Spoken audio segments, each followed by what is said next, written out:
Mesdames et messieurs, bonjour et bienvenue à la revue de presse de ce lundi 7 octobre 2024. La Fessie est dans la tourmente et l'incertitude suite à l'arrestation de son secrétaire général, Camboussier. Soir Info informe que ce dernier pique une crise en prison et est évacué d'urgence. Pendant ce temps, des étudiants sont délogés des cités. Le Jour Plus indique pour sa part que suite à la mort tragique de Singhi Aubin, une nouvelle liste d'étudiants activement recherchés vient d'être établie.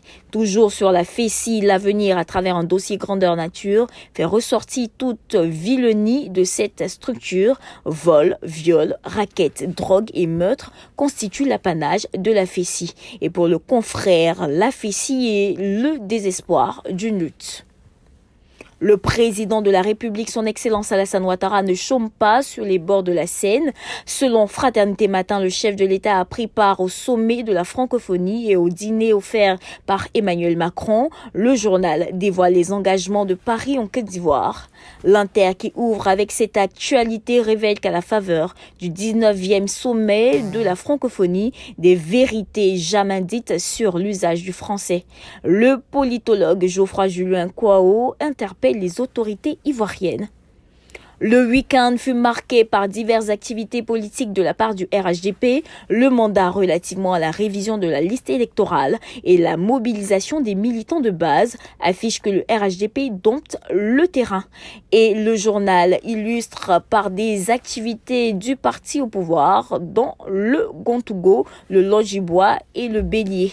Le Patriote, à propos de ce dynamisme du RHDP, rend compte de la tournée du président du RHDP dans le Zanzan et révèle que Kafana crée l'union sacrée des cadres. Le Matin, qui abonde dans le même sens, insiste pour dire que Kafana scelle la paix et la réconciliation dans le Bongani et le Gontougo. Toutes ces activités sur le terrain sont motivées par la présidentielle 2025, une échéance selon l'expression qui est mal engagée du PPACI ou face à la candidature incertaine de Gbagbo, la guerre de positionnement fait rage au PPACI. Le journal met la lumière sur les camps qui s'affrontent. Au Front populaire ivoirien, notre voix ouvre avec le 5e congrès ordinaire du FPI et annonce 7000 délégués à Yamoussoukro. Le Nouveau réveil dans sa parution du jour face aux démolitions, déguerpissements et destructions tout azimut s'interroge si ce n'est pas la fin d'une ère en Côte d'Ivoire. Le Temps consacre sa grande une à des extraits chocs du livre de Robert Bourgi après ses explosives révélations.